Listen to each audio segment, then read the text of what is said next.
Êxodo, capítulo 1, eu vou ler a partir do versículo 15. Êxodo, capítulo 1, versículo 15. Primeira parte aí, antes do versículo 15, você conhece a história, né?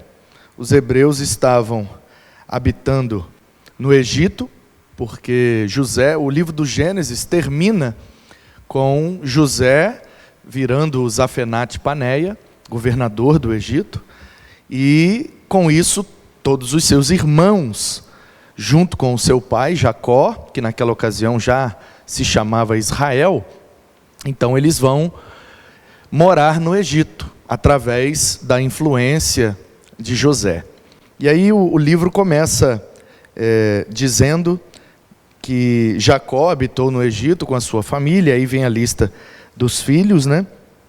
E a informação de que mudou-se o faraó. Um determinado faraó morreu e o filho dele, mais velho provavelmente, tomou o seu lugar. E aí há muita discussão sobre quem era o faraó do tempo de José, quem era o faraó do tempo de Moisés, e Tutmés, e Ramsés, enfim. Tem o Amenhotep também que entra na briga, e o povo tenta descobrir quem era e tal, mas o que importa aqui não é quem de fato era o faraó. Você sabe, o faraó não é o nome dele, né? O faraó é o título que ele carrega, assim como em Roma tem o César, então no Egito tem o faraó, quer dizer que é o dono, é o imperador, é o senhor. E aí ele se dá conta de que os hebreus estão crescendo muito, aumentaram em número, porque há uma promessa e há um mandamento de Deus para o seu povo, e esse povo, ainda que não tinha nesse momento as escrituras, não tinha a palavra de Deus de forma escrita, mas já tinha a tradição oral. Aquilo que o povo viveu lá no Éden, aquilo que o povo viveu fora do Éden, foi passando de pai para filho na tradição oral. Então falava-se, o outro ouvia e passava adiante, e essa história chegou. E aí essa turma que agora habita lá no Egito, são hebreus, são descendentes do Adão, descendentes do Sete, descendentes do Abraão, do Isaac, do Jacó e etc. Então eles ouviram as histórias. Todas as histórias do Gênesis ainda não estavam registradas, ainda viriam a ser registradas pelo Moisés, que vai nascer aqui agora, nessa história que nós vamos ler, mas o povo já conhecia a história de ouvir falar. Então eles já sabiam das histórias, da criação, do Éden, da expulsão, do pecado, do Caim matando o Abel, da Torre de Babel, do dilúvio e etc. Todas as histórias registradas no Gênesis, Moisés escreveu já conhecendo essas histórias, porque aprendeu provavelmente com a mãe dele, que virou a babá dele, e a mãe dele aprendeu com alguém, que aprendeu com alguém, que aprendeu com quem viveu a história lá atrás. Então, o povo conhecia Deus, conhecia a criação e conhecia o propósito de Deus através de Abraão na vida daquele povo. E aí eles conheciam um mandamento de Deus que dizia: sede fecundos, povoai a terra. Então tem um mandamento lá no Gênesis que é para fazer filho, porque eles, no início da humanidade, eram poucos. Então Deus, olha, eu criei esse jardim, ele é enorme, e vocês precisam povoá-lo. Então, o único jeito é fazendo filho. Então, não tinha televisão, não tinha internet, tinha que fazer filho mesmo. E aí os hebreus crescem muito e se tornam, talvez, alguns chegam a dizer que eles eram mais numerosos do que os próprios egípcios. Há a possibilidade, sim, de que a realidade era essa. Nesse momento lá no Egito, tivesse mais hebreus do que egípcios. E aí o novo faraó que assume, vendo aquela realidade demográfica, fala: bom, esse povo está muito grande aqui dentro. E se eles resolvem tomar o Egito de nós? Então ele toma essa decisão que nós vamos ler agora. Êxodo 1, a partir do versículo 15. O rei do Egito deu uma ordem às parteiras hebreias, das quais uma se chamava Sifrá e a outra Puá. ele disse: quando vocês servirem de parteira às mulheres hebreias, verifiquem se é menino ou menina. Se for menino, matem. Se for menina, deixem viver. As parteiras, porém, temeram a Deus e não fizeram o que o rei do Egito lhes havia ordenado. Pelo contrário, deixaram viver os meninos. Então, o rei do Egito chamou as parteiras e lhes perguntou: por que vocês fizeram isso e deixaram viver os meninos? As parteiras responderam a Faraó: é que as mulheres hebreias não são como as egípcias. Elas são vigorosas e dão à luz antes que a parteira chegue. Deus foi bom para as parteiras e o povo aumentou e se tornou muito forte. E porque as parteiras temeram a Deus, ele lhes constituiu família. Então, Faraó deu ordem a todo o seu povo, dizendo: joguem no rio Nilo todos os meninos hebreus que nascerem. Quanto às meninas, deixem viver. Eu gosto de frisar esse versículo, porque ele quebra um paradigma acerca dessa passagem, que habita nos nossos pensamentos desde sempre, eu acho.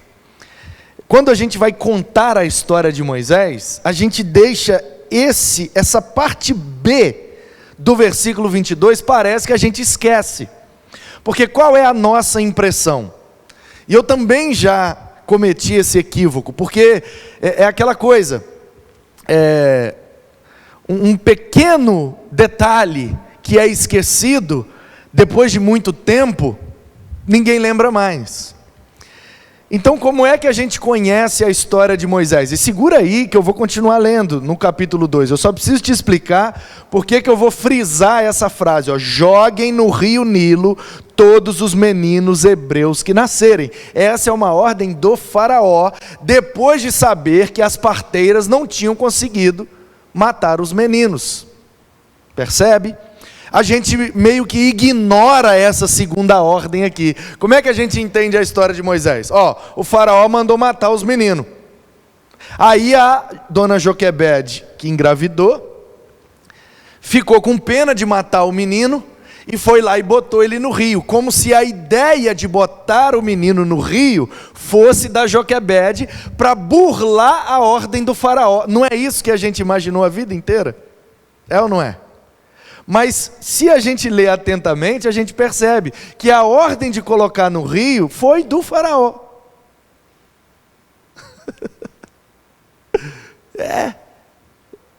Foi o Faraó que mandou colocar no rio. Qual é então o detalhe? E aí entra a sapiência, e aí entra a sagacidade, e aí entra, como nos ensinou a tia Rosa ontem no culto infantil, entra a fé e a força dessa mãe. E é sobre ela que eu quero falar com você nessa noite, porque hoje é o Dia das Mães, o segundo domingo de maio. Ela quase teve um desmaio quando você entrou pela porta trazendo aquela torta. Deixa para lá. Segundo domingo de maio, hoje 10 de maio. E hoje ainda é aniversário da minha avó. Então quero aproveitar para mandar um beijo para minha avó Maria, ou vó Marela, como eu costumo chamar, a mãe do meu pai, minha avó paterna, que é branquelona e loirona também, e muito parecida, assim, esse meu jeito meio alemãozão vem dela. Ela tem origem, acho que é suíça, bem branquelona mesmo, e amarelona, cabelo amarelo, loiraça, e ela está fazendo aniversário hoje, dia 10 de maio. De vez em quando cai o aniversário dela no Dia das Mães, e ela teve 8 filhos, na verdade teve 9, e um faleceu, e aí junta todo mundo lá na casa dela, e é aquela festa, e ela faz uma comida top demais. Eu não consegui, tentei ligar hoje naquela com correria, não consegui falar. Depois que terminar, talvez esteja muito tarde, mas amanhã eu dou uma ligada para ela. 3354-5296, DDD 24, lá em Resende. Liguei para ela quando eu era criança, precisei dela e nunca mais esqueci. Pois bem, o que eu dizia era que a ordem de jogar os meninos no rio foi do faraó. E aí, como tia Rosa frisou, Joquebede é uma mãe de fé, uma mãe corajosa, uma mãe que teve uma percepção. E é essa a grande lição que eu queria extrair aqui dessa mulher, uma mãe que, como todas as mães, não quer perder o seu filho, quer fazer o melhor por ele, para que ele se mantenha vivo, são e salvo. Então, o que é que a dona Joquebede fez? Ela obedeceu o faraó. Por quê? O faraó não disse, no decreto que baixou, qual era o formato, a metodologia ou a maneira de jogar os meninos no rio. Ele falou, joga no rio. É claro que na mente do faraó estava a ideia de que era jogar o menino puro. Pega o menino e joga dentro d'água. Ele vai afundar e vai morrer afogado no rio. É lógico. A gente também não vai ser tão inocente de pensar que o faraó, que acabou de mandar matar os meninos, vai ter um coração bom de falar, quando for colocar o menino no rio, faça um cesto. Pegue lá os juncos da beira do rio, passe um betume, faça ali uma espécie de arca ou um cestinho. E a esses cestos de colocar os bebês, até hoje nós damos o nome de Moisés, né? Quem vai comprar aquele cestinho de botar o bebê, o nome daquilo é Moisés. Por quê? Por causa disso aqui. E aí, qual foi então a sacada da dona Joquebede? Ela fez um cesto. Falou, bom, eu vou obedecer o governador, o imperador, o rei, o faraó, a liderança política da minha nação. Se ele baixou um decreto, se eu fizer diferente, eu estarei cometendo um crime. Então eu não sou criminosa, eu sou hebreia, eu creio em Deus, eu sou uma mulher crente que quer agradar a Deus, sou da tribo de Levi, que são, né, os sacerdotes. Então eu não quero descumprir uma ordem do faraó, eu não quero ser uma criminosa. Mas espera aí, ele falou qual é a maneira de colocar o menino lá no rio? Não, ele falou para colocar no rio. Bom, então eu vou fazer uma cesta e vou crer na providência de Deus, vou crer no livramento de Deus e vou dar uma oportunidade para que o meu filho seja salvo. Você percebe o ponto que eu estou querendo chamar a sua atenção? A ordem do líder político era totalmente maligna. Matem os meninos. A dona Joquebede, sem desobedecer a ordem do líder político, arrumou um jeito de, obedecendo, dar uma chance para o seu filho. Percebe? Ela fez um cesto para protegê-lo. Colocou no rio, ela obedeceu a ordem. O cesto foi descendo. E aí diz, um homem da casa de Levi casou com uma mulher da mesma tribo, é o seu Anrão, e ela que é a dona Joquebede. A mulher ficou grávida, deu à luz um filho, vendo que o menino era bonito, escondeu durante 3 meses.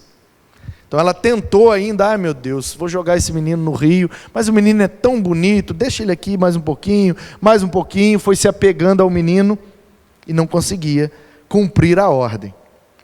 Mas, não podendo, porém, escondê-lo por mais tempo, que aí cresceu, não tem mais jeito de esconder, pegou um cesto de junco, tapou os buracos com betume e piche, e pondo nele o menino, largou o cesto no meio dos juncos, à beira do rio. A irmã do menino, que é Miriam, ficou de longe para ver o que ia acontecer com ele. A filha de Faraó desceu para se banhar no rio, e as moças que tinham vindo com ela passeavam pela margem. Quando ela viu o cesto no meio dos juncos, mandou que uma das criadas fosse buscá-lo. Abrindo o cesto, viu a criança, e eis que o menino chorava. Ela teve compaixão dele e disse: este é um menino dos hebreus. Então a irmã do menino perguntou à filha de Faraó: quer que eu vá chamar uma das hebreias para que sirva de ama, de babá, de cuidadora, e crie esta criança para a senhora? A filha de Faraó respondeu: vá. A moça foi, que é Miriam, e chamou a mãe do menino, a mãe dela, que é a dona Joquebede. Então a filha de Faraó disse à mulher: leve este menino e amamente-o para mim, e darei um salário para você. A mulher pegou o menino e o criou. Quando o menino já era grande, ela o levou à filha de Faraó, da qual ele passou a ser filho. Esta lhe deu o nome de Moisés e disse: porque das águas o tirei. Moshre, ou Shre. Moshre significa da água, ou das águas. Por isso que ele chama Moisés. Moshre, da água, porque ele foi tirado da água. Geralmente era assim, os meninos recebiam um nome de acordo com a ocasião do seu nascimento, naquela cultura. Então, lembra-se que o Jacó foi chamado de Jacó porque ele nasceu agarrado no calcanhar do irmão, e o irmão foi chamado de peludo, depois de vermelho, porque era a característica dele, ele nasceu todo peludinho e era meio ruivo. Então, Esaú, e também ele passa a se chamar como vermelho, ou Amon, não é isso? Amon? Me ajuda aí, Salmo. Amon. Os amonitas são descendentes de Esaú, não é isso? Ok. Esaú é peludo e Amon é vermelho, mudou o nome e tal, né? Enfim. Então é isso. O menino chama Moisés porque ele foi tirado da água, Moshre. Essa foi a ocasião do nascimento dele, porque ele se tornou agora filho da filha, então neto de criação do faraó.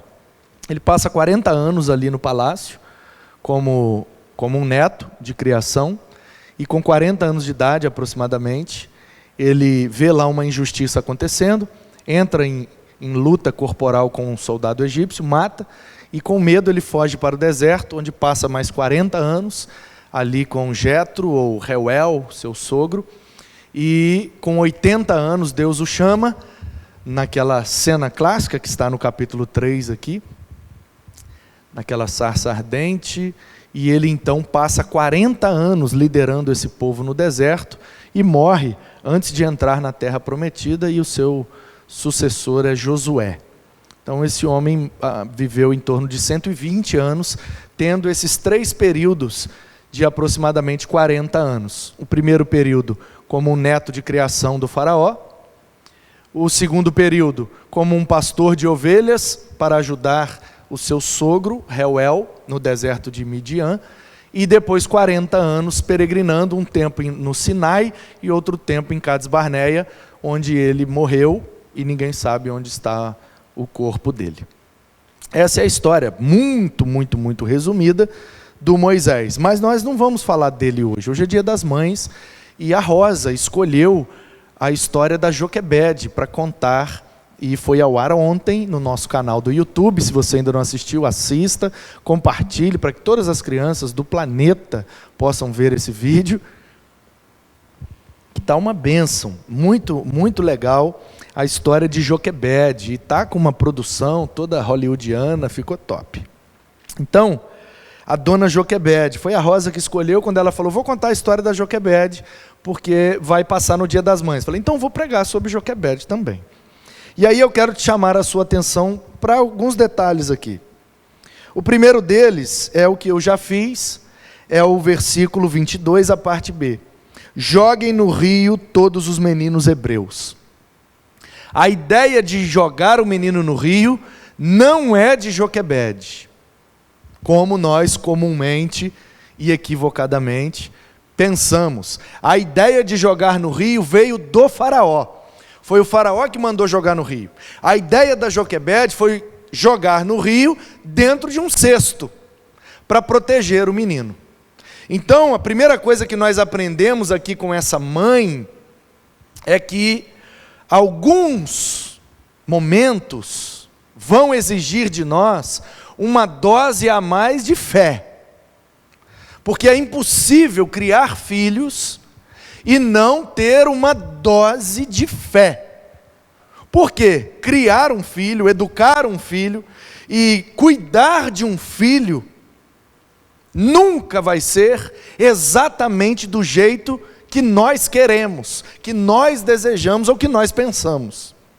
Porque as circunstâncias da vida vão mudando e por vezes as mães precisam exercer a sua dose de fé, e às vezes essa dose é um pouco maior, porque os meninos vão passando por situações em que nós precisamos nos adaptar na condução, na criação, na orientação dos meninos, e às vezes a gente nem sabe o que fazer. E é aí que entra a dose de fé. Porque para gerar filhos, tem que ter fé. Porque pensa bem, um ser humano que é tão complexo, bilhões e bilhões e trilhões e quatrilhões de células, que se organizam em órgãos, em aparelhos, em sistemas, organizados num corpo de forma harmoniosa, tudo funcionando. Quem é que inventou esse negócio? Não somos nós, irmãos. Não somos nós que fazemos os filhos. Eu não sei fazer uma bateria dessa, eu não sei fazer um copo desse aqui, ó. Como é que faz um copo desse aqui de vidro? Não sei. Diz que é feito de areia, com calor, com pressão, com não sei o quê, mas eu não faço a menor ideia. Se eu tiver que fazer um copo desse aqui, eu vou beber água na mão a vida inteira, porque eu não vou saber fazer um copo. Eu não sei fazer um copo de vidro, eu vou saber fazer um ser humano?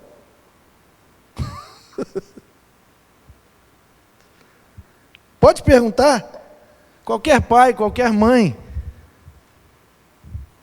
Não sabe fazer, às vezes, um utensílio simples. Às vezes não sabe desenhar. Eu não sei desenhar um ser humano. Quando eu vou fazer, eu faço de palitinho assim, ó. Como é que eu vou saber fazer um filho? Não. Engana-se quem pensa que somos nós que fazemos os filhos. Não, nós não temos essa capacidade de criação. Nós somos os instrumentos pelos quais Deus cria os seus filhos. E Ele faz isso através de nós.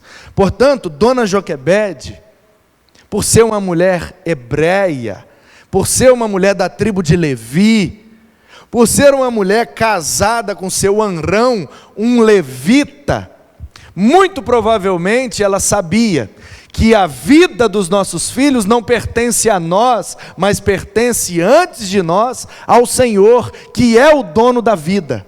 E é Ele quem criou Moisés no ventre da Joquebede. Portanto, ela sabendo disso, ela tranquiliza o seu coração e entrega o menino no rio. Mas Joquebede, você não pode fazer isso porque o menino vai morrer. O menino é bonito, o menino é formoso, o menino é forte, esse menino é especial. A gente está sentindo aqui na nossa vila aqui dos hebreus escravos, que esse menino, ele tem uma estrela, ele, sabe? Imagina ali as situações, o que ela não ouviu durante aqueles 3 meses que o menino ficou em casa. Ah, Joquebede, não bota esse menino no rio não. Ah, Joquebede, que dó matar um menino tão bonito desse. Vai que esse menino é o escolhido, porque você precisa se lembrar que desde que o homem foi expulso do jardim, a promessa de Deus é: da mulher vai nascer um menino que vai esmagar a cabeça da serpente, que vai desfazer definitivamente as obras do diabo e o poder do pecado. Então, toda a geração de hebreus estava com aquela expectativa: será que é esse menino? Será que é esse menino? Todo menino que nascia, havia essa pergunta que pairava no ar: será esse o ungido do Senhor? Será esse o escolhido? Talvez então, por isso, algumas pessoas podem muito bem ter chegado para Joquebede e dito: olha, não bota esse menino no rio não, vamos dar um jeito, vamos esconder ele, vamos botar uma peruca nele, fingir que ele é uma menina por enquanto, e depois que ele crescer a gente diz que ele já estava nascido há muito tempo, e vamos dar um jeito, vamos fugir com esse menino para o deserto, esse menino tem estrela, esse menino pode ser o escolhido, esse menino pode ser ungido, vai que Deus tem um propósito na vida desse menino, vai que Deus usa esse menino para nos libertar do faraó. Já pensou? O texto não registra, isso é só conjectura da minha cabeça. Mas já pensou se tinha alguém lá com o dom de profecia, que tinha alguém mais íntimo de Deus? Vai que tinha alguém lá com uma sensibilidade espiritual tal, de chegar para Joquebede e dizer: olha, Deus me mostrou, Deus falou comigo, eu estou sentindo da parte de Deus, que Deus vai usar grandemente esse menino como um grande líder do nosso povo, e ele vai ser usado para nos libertar das garras de Faraó. Já pensou? Uma mãe ouvindo isso acerca do filho, que decisão que ela toma? Ainda assim ela vai e joga ele no rio? Então, meus queridos, eu tenho absoluta certeza, essas coisas que eu imaginei aqui é da minha imaginação, é só para criar algo a mais, para você perceber o drama da história. Mas o que eu tenho certeza, porque sou pai, pode ser que nada disso aqui que eu conjecturei aconteceu de fato, mas uma coisa eu tenho certeza que passava na mente e habitava no coração de Joquebede: ela desejava o melhor para o seu filho, e de alguma maneira, lá no fundo de sua alma, existia, nem que fosse um lampejo de fé, de que a providência de Deus alcançaria a vida desse menino, e ele seria livrado da morte para ser um instrumento de Deus na sua geração. Porque toda mãe que se preza, deseja isso para o seu filho, que ele seja bem sucedido, que ele seja próspero, que ele seja um instrumento nas mãos de Deus, e que ele seja usado para impactar a sua geração, que ele faça algo de relevante, para marcar a história. E aí, certamente com esse desejo no coração, essa mulher de fé, obedecendo ao decreto do faraó, ela coloca o menino no cesto, coloca lá na água, e crê na providência de Deus. E não é que logo depois, a filha do faraó foi lá tomar banho? E não é que ela viu o cesto? E não é que ela mandou pegar o menino? E não é que ela gostou do menino? E aí é a segunda coisa que eu quero chamar a sua atenção. Olha aí comigo o versículo de número 6 do capítulo 2 de Êxodo. Abrindo o cesto, viu a criança, e eis que o menino chorava, e ela teve compaixão dele. Outra coisa nessa história que passa batido. Primeiro, o ato de jogar no rio foi uma ordem do faraó, não foi uma ideia criativa de Joquebede. A ideia dela foi apenas o cesto. Segundo, a filha do faraó poderia ter pegado esse menino e, uma vez que ela o identificou como um menino hebreu, jogado na água para afogá-lo, porque essa era a ordem do pai dela. Percebe? Qual é a ordem do pai dessa menina? Joga os meninos hebreus dentro d'água, no rio. Ela viu o menino no rio, mas o menino protegido pelo cesto. Uma vez que ela abre o cesto e vê que o menino é hebreu, pensa bem, gente, o que ela faria imediatamente? Meu pai deu uma ordem, os hebreus são escravos, meu pai disse que eles podem se unir e se rebelar contra nós. Então a melhor coisa que eu faço é obedecer o meu pai e afogar esse menino aqui agora. E bluf, e já era Moisés. Mas é aí que entra o segundo detalhe. Portanto, o primeiro detalhe de uma mãe de fé é que ela, sem desobedecer a ordem, ela entra com a sua criatividade e entra com a sua dose de fé, crendo que aquele detalhe do cesto, Deus vai dar um jeito de proteger e fazer a sua vontade na vida do meu filho. Essa é a primeira característica de uma mãe de fé. Ela crê que a providência de Deus estará disponível para salvar o seu filho. Em segundo lugar, o Senhor, quando tem um propósito na vida de um filho, de uma mãe de fé, Ele move os corações que precisam ser movidos para que o propósito dele se cumpra. A filha do faraó deveria obedecer o seu pai e matar o menino. Mas o que é que ela fez? Se moveu de íntima compaixão. Se afeiçoou ao menino, falou: gente, esse menino é diferente, ele é hebreu, mas, nossa, esse menino tem um negócio, eu não tenho coragem de matar um menino desse. Percebe que a compaixão gerada no coração da filha do faraó é gerada por Deus.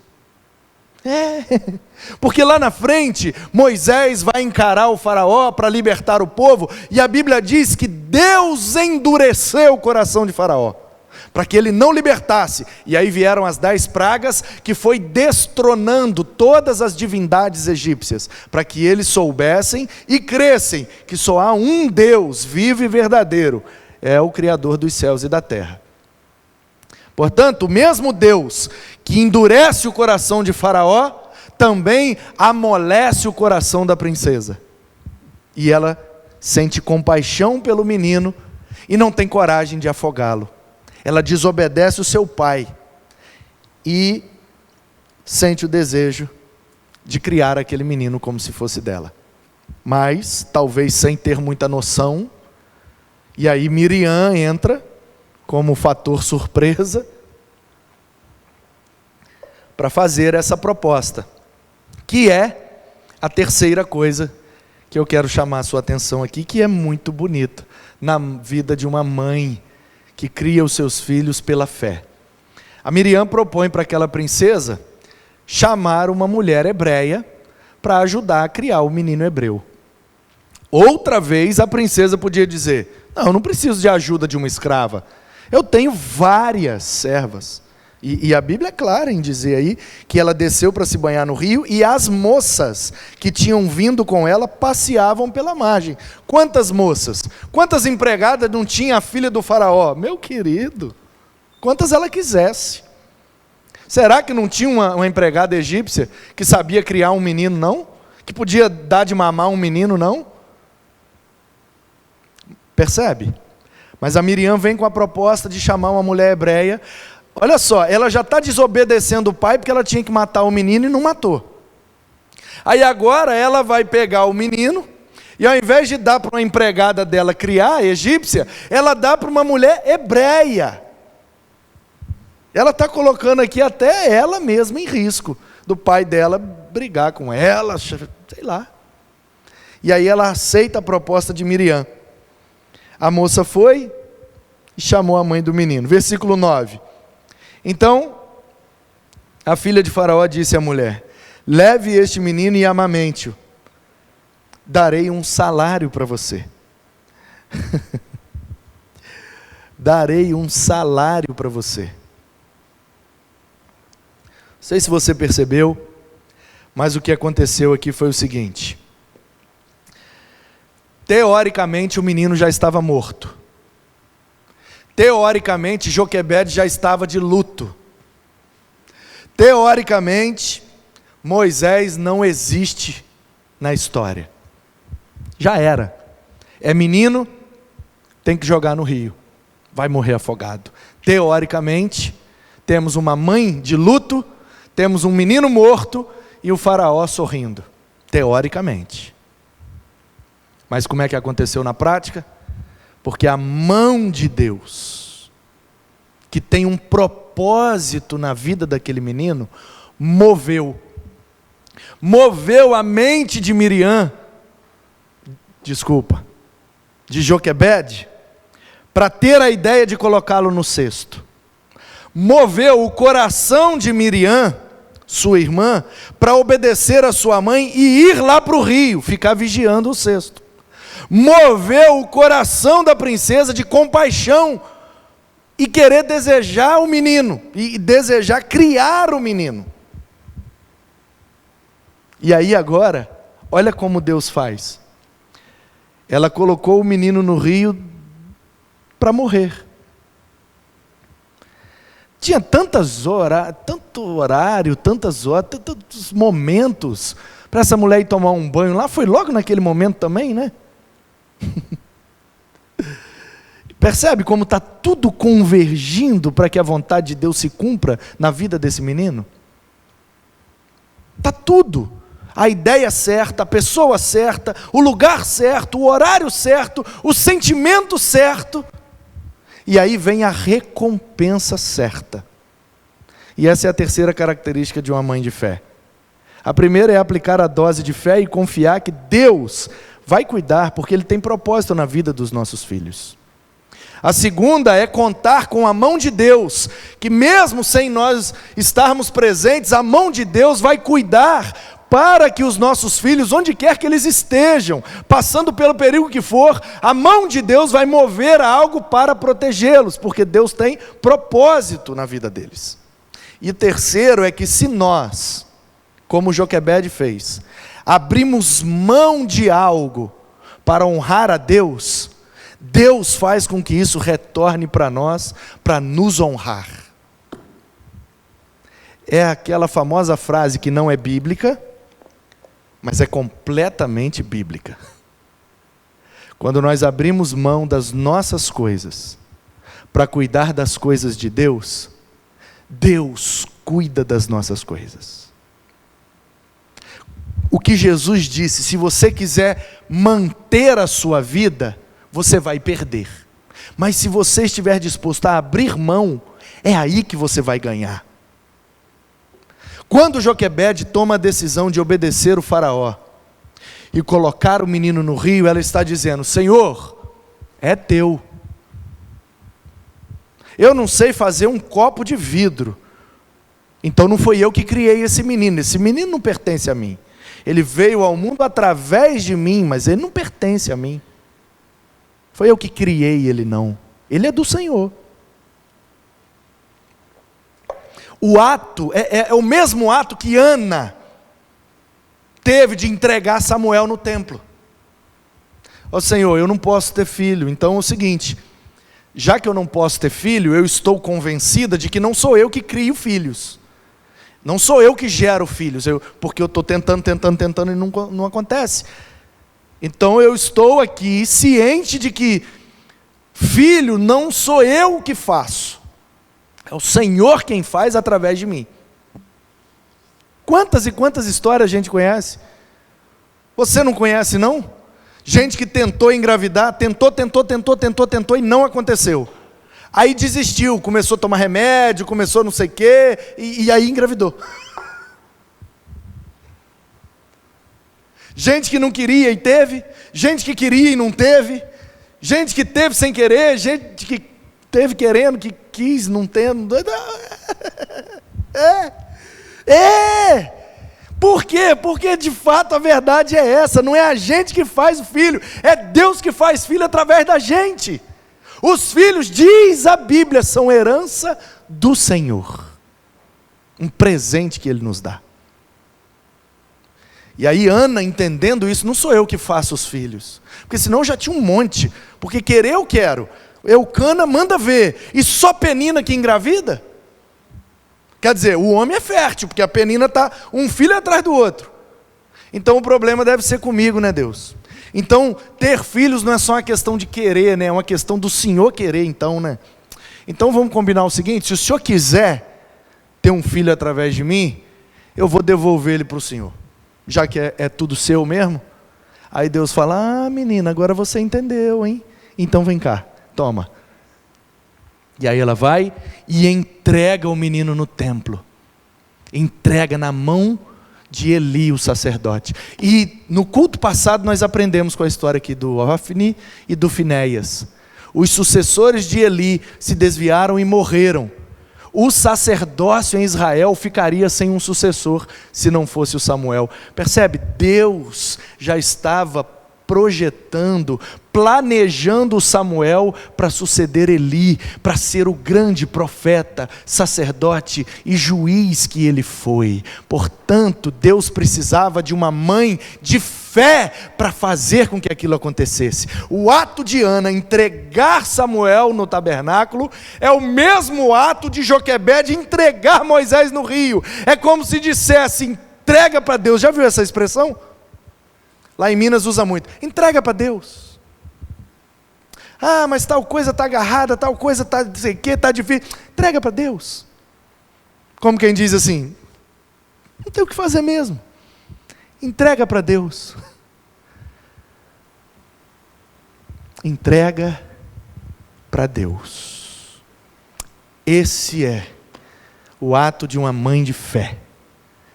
O ato de Joquebede, o ato de Ana, o ato de Maria. E você pode olhar nesse livro, todas as grandes mães tiveram essa atitude, de entender que os seus filhos não pertenciam a elas, mas pertenciam ao Senhor.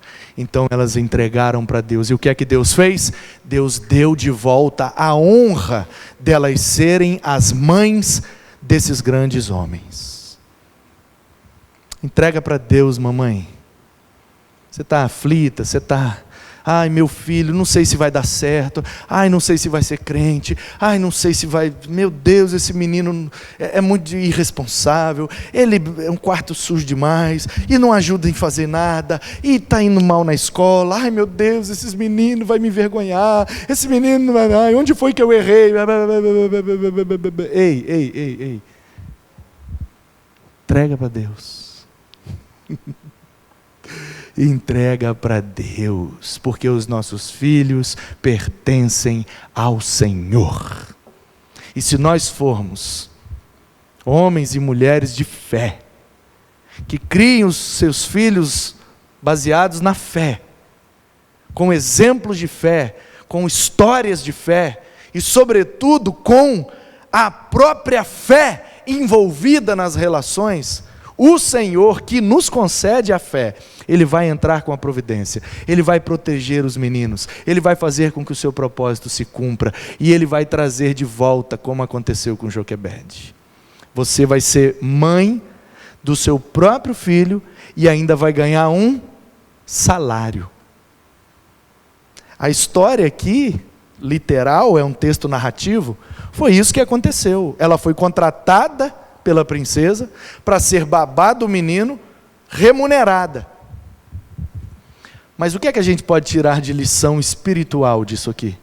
Toda vez que eu pego o que eu tenho de mais precioso e entrego para o Senhor me entrega de volta uma honra, um galardão, uma recompensa.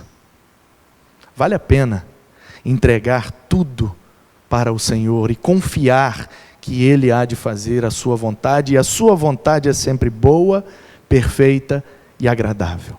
Ainda que a gente não entenda, mas existe à nossa disposição a paz de Deus, que excede todo entendimento, e guarda o nosso coração em Cristo Jesus.